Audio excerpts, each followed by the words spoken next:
Hello and welcome back to Bookish. I wanted to come and do a quick review of James Baldwin's Go Tell It on the Mountain. I read this book as a part of my People of Color-a-thon readathon, and I didn't get to the end of it by the end of readathon, but I was enjoying the book so much that I kept reading it. I just literally could not stop myself from reading it. So I wanted to do a review of the book. And hopefully this will be a quick review. I think I say every time I'm reviewing a book, hey, this is going to be a quick review, and then it's like 15 minutes and I have to try to edit stuff out. But I really think this won't be a quick review because I don't know what to say about this book. So let me just give it a shot. First by telling you, I think this is a remarkable book. And it's a remarkable novel and book. It's made more remarkable by the fact that it was Baldwin's first novel. It is, like many young writers' first novels, semi-autobiographical, and it is so powerful, and it is such a great example of a writer kind of creating a really small world of people, not so much place, but of people and emotions and family events that just brings you in and creates a powerful sense that you know these people, that you've, even though it's impossible in this case, that you've experienced something that they've experienced. So if you don't know, James Baldwin was an African American writer and intellectual. He grew up in Harlem, in New York City, and which is where this book is set. He grew up in a home with a stepfather, as the main character in this book does, and he experienced an early religious conversion, an emotional religious conversion, which the main character in this book named John experienced as well, and then quickly moved away from that Christian religious moment. James Baldwin is perhaps, I think today, best known for and probably best known on YouTube for some interviews and some clips of some interviews that showed up or that are available on YouTube of him speaking to the African American experience. And to be honest with you, he was an incredibly powerful, erudite man who I think explained the African American experience and explained the impact of American history on the African American community better than maybe anyone has, and this novel is a part of that. There's a whole world in this book, a whole world that exists in just a few characters and in just a few settings. You know, if this were a play, you'd really only need maybe 4 or 5 set changes, and the cast of characters would be small, but the story is really incredible. So the main character, the character modeled on Baldwin himself, is a young man named John Grimes, who's growing up in Harlem in a very religious family dominated by his stepfather, a former preacher and a deacon at the church that he goes to. And his church is an evangelical African American church located in a bad neighborhood, in a rough neighborhood in New York City. He has a brother named Roy, who is a troublemaker.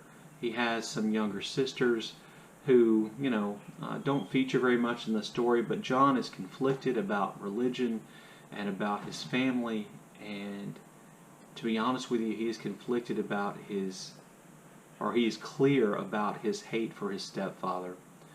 So John is the character we meet first in the story, and through John we meet the other main characters whose stories are really told more as kind of a flashback on their personal lives. There's his Aunt Florence, who is his father's older sister, and we hear through her stories of kind of the nightmare of the segregated South in a time period dominated by the Klan, and her mother's life after slavery in an attempt to establish a stable life and secure the success of her son in the American South. Florence grows up resenting her brother and resenting her mother for lavishing so much love and attention on her brother. She is a bitter woman who leaves her mother on her deathbed and goes to New York in hopes of finding a better life and that things don't work out for her. Her brother in question is John's stepfather. His name is Gabriel Grimes, and Gabriel Grimes is he's an awful, sad, I'm tempted to say tragic individual, except that he's not tragic in the traditional sense. He's aware of what he's doing, and he's aware of how wrong it is, and he's aware of how it's hurting people, and he does it anyway. And Gabriel begins his life when his sister Florence is still living at home by just getting in all kinds of trouble, drinking and, as the book would say, chasing loose women and getting involved in all kinds of activities which get him in trouble. Gabriel later has a religious epiphany which he believes is going to set him on the right track. He is a powerful preacher, but he falls from that grace that he thinks he's achieved. In the process, he ruins the lives of two women, and quite possibly, I think it would be safe to say, he ruins the life of John's mother in a different way. John's mother's name is Elizabeth, and her story is also told here. Her story of being raised by an aunt that essentially doesn't care for her, being separated from a father she loves, her romance with a young African-American man with a strong will and a strong sense of pride who she's attracted to, falls in love with, follows north, but who doesn't marry her, and then tragedy occurs, leaving her with her young son John and no husband and no name. She meets Florence. Through Florence she meets Gabriel, and she marries Gabriel, so that Gabriel Grimes becomes John's stepfather.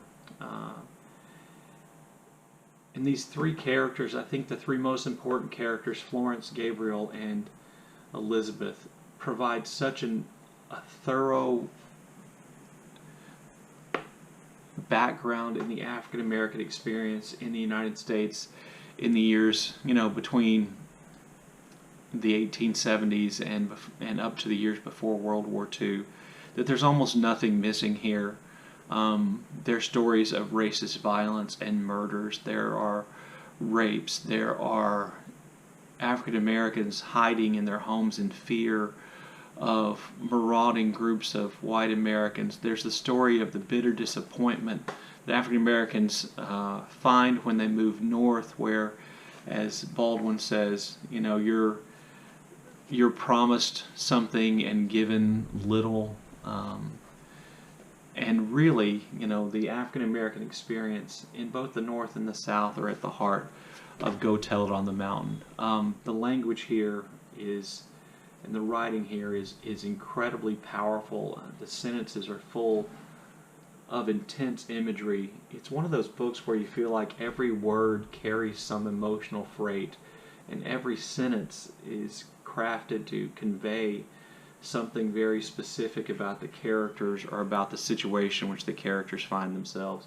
So, I actually think this is a great book.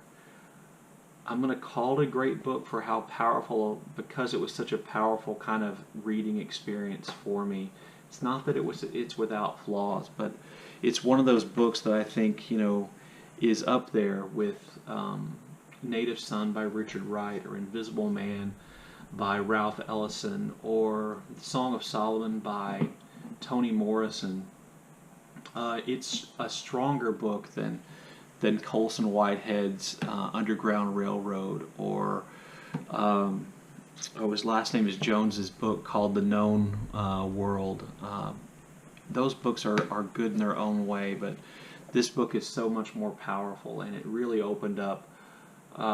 This is the first book by James Baldwin I've read, and I feel like it's opened up a new author for me, and I look forward to going out and buying more of James Baldwin's work and reading it. So I would highly recommend Go Tell It on the Mountain. It's a powerful American story about the African American experience by an American writer who deserves an audience for more than just his powerful statements about civil rights in the African American community, but for his written works as well. So that's my review of James Baldwin's Go Tell It on the Mountain. Let me know if you've read it or anything else by James Baldwin you might want to recommend. or what you think of the review. Thank you for watching.